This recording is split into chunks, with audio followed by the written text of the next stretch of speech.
Alright,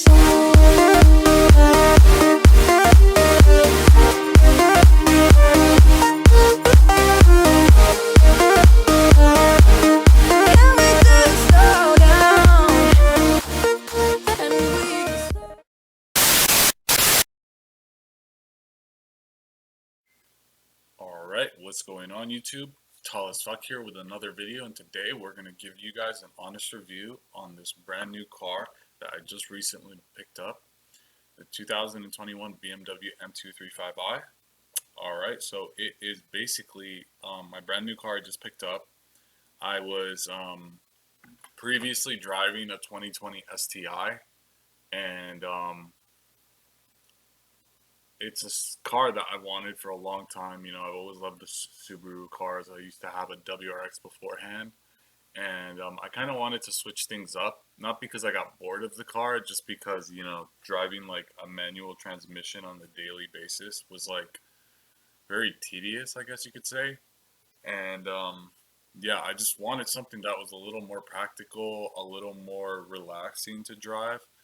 I just kind of felt like to get into an STI, like especially every single day, it's like, you know, you always have to get into gear, like get into sync with the car. Like you can't just get in the car and drive it. Like kind of like a mission in a sense, you know, because obviously you have to sit propped up a certain way, you have to like shift gears, the clutch, this and that. And it's like it's cool to do as like a weekend car, but to have on a daily basis, it's you get tired of it, you know. And I'm getting older, and don't get me wrong, I would prefer the STI over what I currently have, but as like a weekend car, not like as a car I see myself driving every day. But anyways, I picked up the M235, I would say about a month ago, and today's my month review of the car, and I just want to give you guys the pros and cons, honest pros and cons, not like the one thing that I noticed with the BMW M235i Grand Coupe is a lot of car reviewers that review the car are always bashing on the car, even people in the comment section. And I will break that down exactly for you guys to kind of get the gist of what I'm trying to get at. So basically, when car reviewers review the car, they're not, I feel like they don't properly review the car. Like when you're reviewing something, you have to give your honest opinion on it, not your honest comparison. And I feel like people that review the car, especially those like car reviewers, they're just comparing it to like all the other models of cars. So like not even in the same class. Like they'll just be like, oh, for this amount of money, I'd rather get a 3 Series or a 4 Series or a 540 or a Infinity or something, you know, or an STI, you know, because obviously this is a tiny car. So people are like, I'm not spending $48,000 on that car. So they'll start saying like, oh, this is a better option. This is a better option. This is a better option. But I don't think that's how it should be. When you're reviewing a car, it's like your mind has to come to a clean slate. So hold on one sec. So basically, what I'm trying to say is, if you're reviewing it, you have to like not compare it to anything else. So that's the one thing that I noticed with these reviewers is they were always comparing it to other cars that they recently reviewed or reviewed in the past, and that's not how it should be. You should review a car for its own self, its own pros, own cons, not compared to another car, because I don't know, like competition on that level is like people are, when you're putting a review about a car, people are interested in that car when they go and search for it. So when you're comparing it, it's like, excuse me, when you're comparing the car to another car, you're not giving your honest like bias on it. Like you're being very biased on the car, like based off what you compare it to something else or this or that.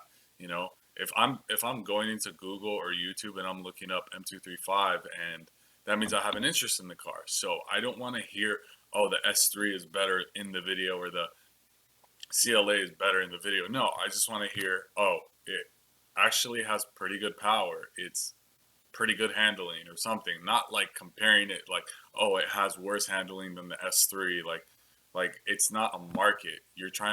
Like you're trying to sell us the car that you're reviewing. You're not trying to sell us another car that you reviewed somewhere else in a video that you're reviewing a different car. Like it doesn't make any sense to me. So that's what I noticed with those type of people. So that's why I don't really like those. So when I drove this car, I will give you guys my honest opinion on it. So when I first saw the car in pictures, I thought it was hideous. I didn't like it. I thought it was so ugly. I'm like, what the hell? This car looks like a Kia Forte or something, you know? And yeah, I mean, I didn't like it. Just like 90% of people that see the car in pictures. And a lot of the BMW fan base, same thing. Like none of them liked it. Why? Because they were comparing it to the E92 M3 or the, F10 M5 or the F30 M3 or comparing it to all the top dogs. But it's like you shouldn't be comparing it. You should be reviewing it for your own self. If you're looking at the car, like the M235i, it's a beautiful car. The front end, I mean, let me tell you something. It's basically, if I had to compare it to something, I would say it is basically a M8 or a 8 Series Grand Coupe, but like the baby version of that. So that's what I would compare this car to. It literally has the same tail lights, the same body shape, the same front design, the same interior. The only difference is that the 8 Series is more stretched out and longer and wider. That's the only difference. But for the most part, it's like a baby version of it. It's like the R8 versus the TT RS. It's a smaller version of it. That's all it is. And I I honestly, when I went to BMW, I had my eyes on the M340i, and the guy's like, "Oh, we don't have any," but he's like, "Would you like to check out the M235i?" And I'm like, "Is that the one that looks like a grandma's car?" And he's like, yeah. He's like, "But you got to drive it." He's like, "When you drive it, your mind will change about what you think about this car." And I didn't believe him, but I was like, might as well test it out. He said it was 306 horsepower, and I'm like, that's a pretty good power base, especially for a four-cylinder BMW car. That's like a 2 Series. Like that's pretty good. I mean, if you look at the M240i, which is a V6 twin turbo, it was making like 335 horsepower or something like that. Which is like, dude, it has two more cylinders, and it's making like what, 25 more horsepower. It's crazy. Or 30 more horsepower.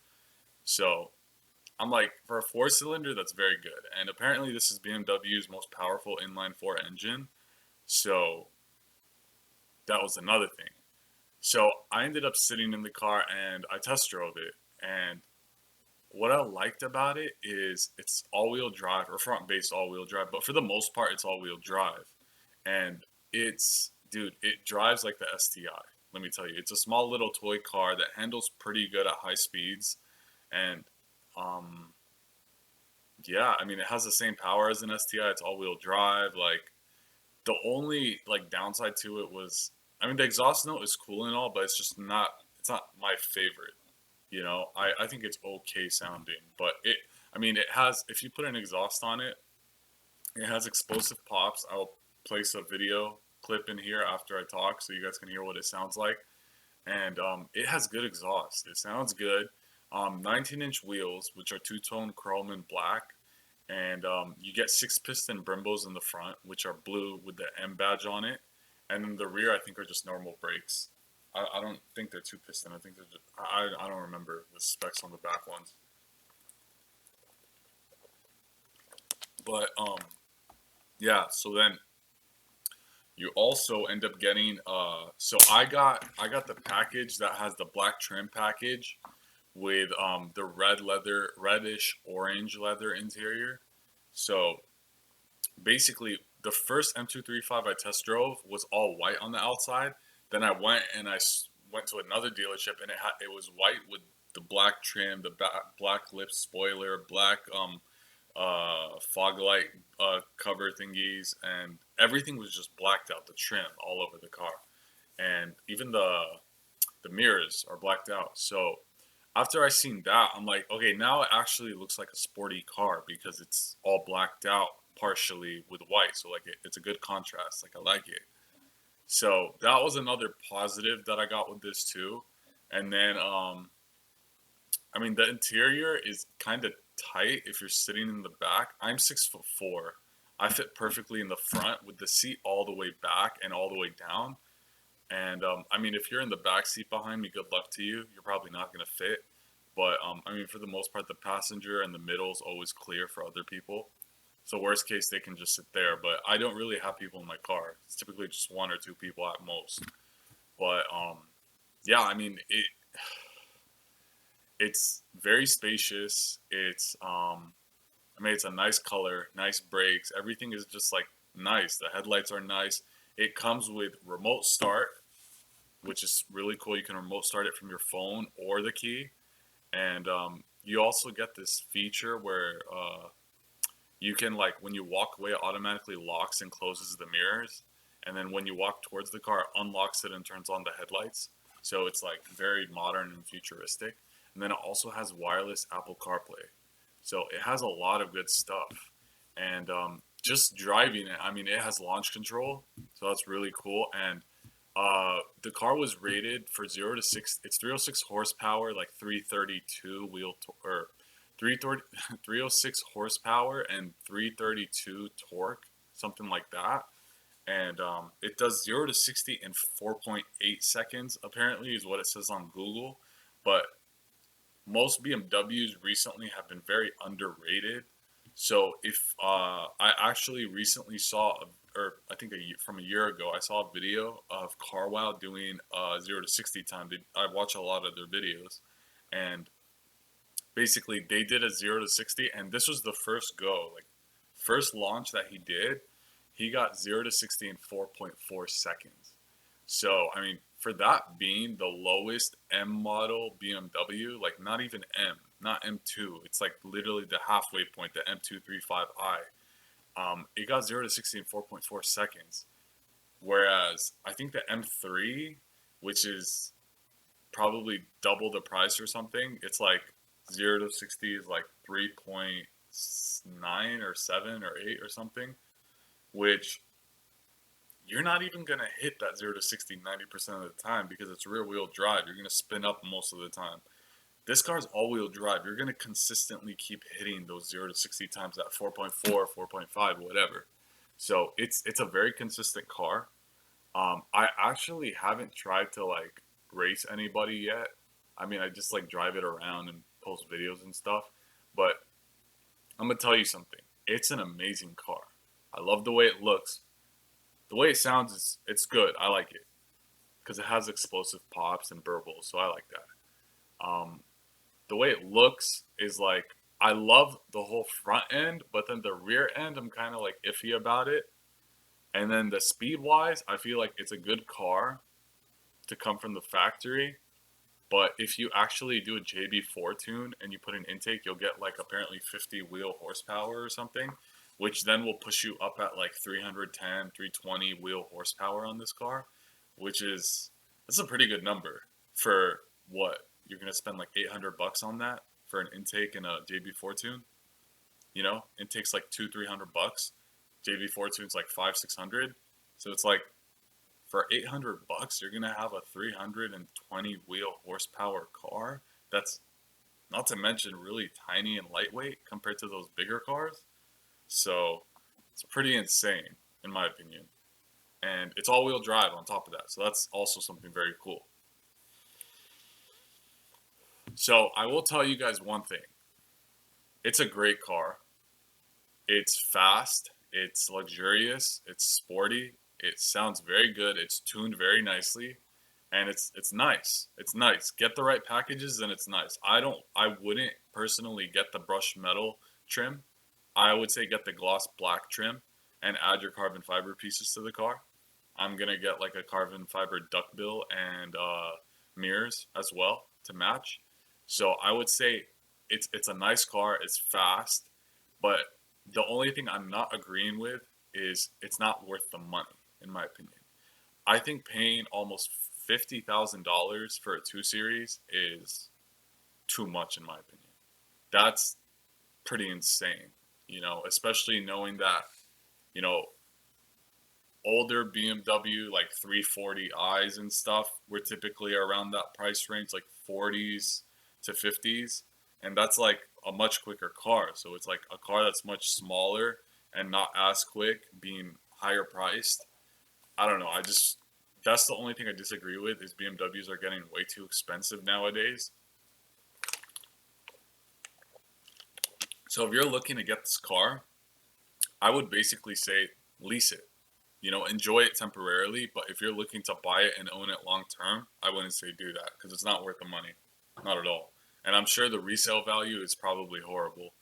So I would advise, if you're going to get an M car, throw on the extra 20,000, 30,000, get the M3, get the M4. But if you can't afford those, just lay off of them. Get something that's more affordable for a cheaper price, like a Subaru STI, and then modify it or something. But I'm saying, if you want something that you can lease for a year or 2 or 3 to experience and to modify and put a lot of power on, I would say get this car. But yeah, I mean, that's all I gotta say about this car. I mean, this is a pretty long video, but yeah, I mean, it's a great car. It's a fantastic car. It looks good. It's not something I would personally want to own long term, but it's a quick car, but just not worth the money. So that's all I gotta say.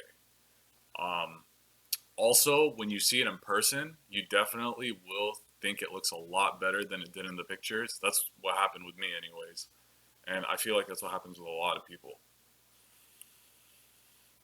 But yeah, let me know what you guys think. I'm gonna throw in this final exhaust clip in the end for you guys to watch, and then we'll end the video there. But yeah, anyways, thank you guys so much for tuning into my review. I hope it helped you guys out a lot. If you guys have any questions, please leave it down in the comment section down below. I am willing to answer any questions you guys have about it. I mean, I've owned the car for a month now. I'm pretty sure that's a good amount of time to learn about the car. And I'm pretty sure I missed a lot of stuff, but I just wanted to get straight to the point in the basics of the car. And yeah, hope you guys enjoyed it. I hope you guys have a beautiful night, beautiful day, wherever you guys are. Take care, stay safe, stay COVID-19 free, and have a beautiful day. Later, guys.